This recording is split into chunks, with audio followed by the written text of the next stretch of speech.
사랑의 샘, 평화의 소리, KCR, 뉴질랜드 뉴스입니다. 해외 도착자의 자가격리 일자에 대한 발표는 오미크론의 여파로 오는 1월에 정부가 이를 다시 검토할 예정이어서 현재로선 불확실합니다. 아더는 지난 월요일 세계적인 오미크론 상황에 비추어 장관들은 1월 초에 이 변종에 대한 보건부의 최신 조언을 받을 것이라고 기자들에게 말했습니다.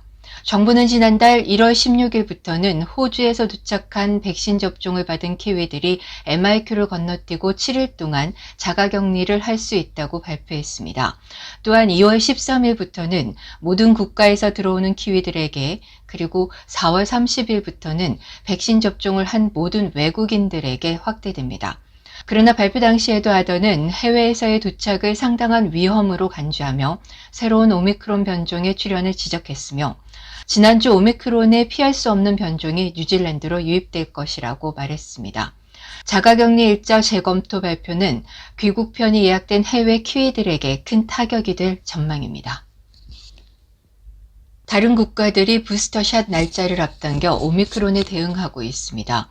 뉴질랜드 정부는 지난달 6개월 전에 백신 2차 접종을 받은 사람들에게 11월 29일부터 부스터샷 추가 접종을 한다고 발표했습니다. 현재 영국은 부스터샷을 3개월로 단축했고 호주는 5개월로 단축했습니다.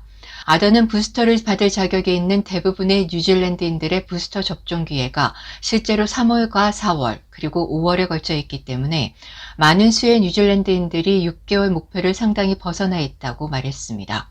애슐리 블룸필드 보건국장은 이를 검토 중이라고 언급하면서 핵심 목표는 최대 면역으로 겨울을 보내는 것이라고 강조했습니다.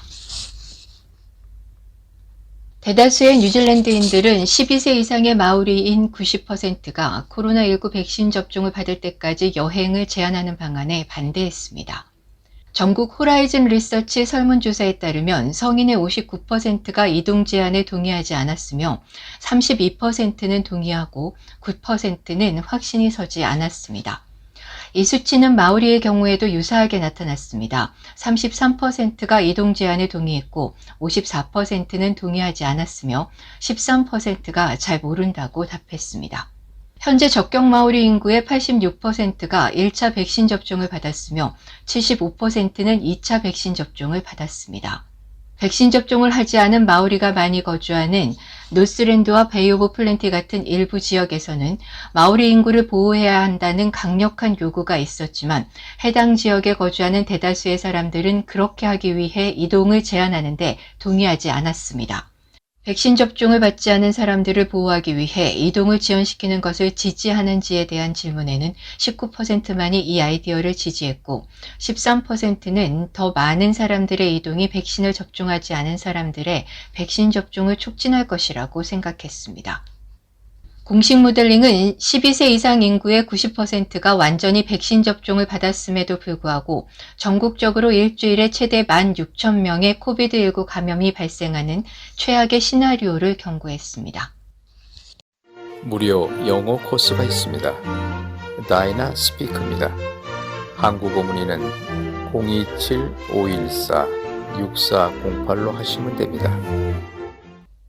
노스랜드 상공회의소의 스티브 스미스 최고 경영자는 노스랜드가 적어도 1월 중순까지 코비드19 신호등이 적색으로 유지될 것이라는 소식에 좌절감을 표명했습니다. 노스랜드 신년 축제인 노던베스는 노스랜드가 적색 신호등에 있는 동안에는 이벤트가 진행될 수 없어 연기되고 있습니다. 노던베스는 3일간의 축제로 금요일에 시작되어 오클랜드 애너버서리 위크엔드로 옮겨집니다. 크리스 힙킨스 코비드19 대응 장관은 노스랜드가 적색에 머물고 있는 이유 중 하나는 뉴질랜드의 다른 지역에 비해 백신 접종률이 매우 낮기 때문이라고 설명했습니다. 노스랜드는 90%의 백신 접종률에 도달하기 위해 4,000명 이상의 사람들이 백신 접종을 받아야 합니다. 신호등 시스템에 대한 다음 검토는 1월 17일에 있을 예정입니다. 월드라인이 월요일에 발표한 새로운 지불 데이터에 따르면 지난주에 걸쳐 거의 10억 달러가 쇼핑과 외식에 지출됐습니다. 하지만 비즈니스들의 회복을 돕기 위해서는 더 많은 지출이 필요합니다. 지난 몇 달 동안 집에 갇혔던 키위들이 생활을 시작했으며 상점과 레스토랑 그리고 바가 다시 문을 열었고 사람들의 지갑도 열렸습니다. 뉴질랜드는 지난 10일 동안 신호등 시스템의 자유를 느껴왔으며 지난주에만 키위들은 상점에서 최소 8억 달러를 지출했습니다. 이것은 작년보다 그리고 그 전해보다 더 많은 금액입니다. 가장 큰 구매 증가는 하드웨어 및 가구이지만 보톡스 및 눈썹과 같은 미용 제품도 호황을 누리고 있습니다. 정부는 오클랜드가 12월 말에 코비드19 주황색 시스템으로 전환할 것이라고 발표했습니다. 하지만 이러한 발표는 오클랜드 사업주들과 오클랜드 시장으로부터 너무 신중하다는 비난을 받았습니다. 어제 자신다하던 총리는 12월 30일 오후 11시 59분을 기해서 새로운 코비드19 신호등 시스템에서 대부분의 지역이 주황색으로 바뀔 것이라고 발표했습니다. 노스랜드의 한 지역을 제외한 모든 지역이 새해에는 주황색 신호등으로 전환됩니다.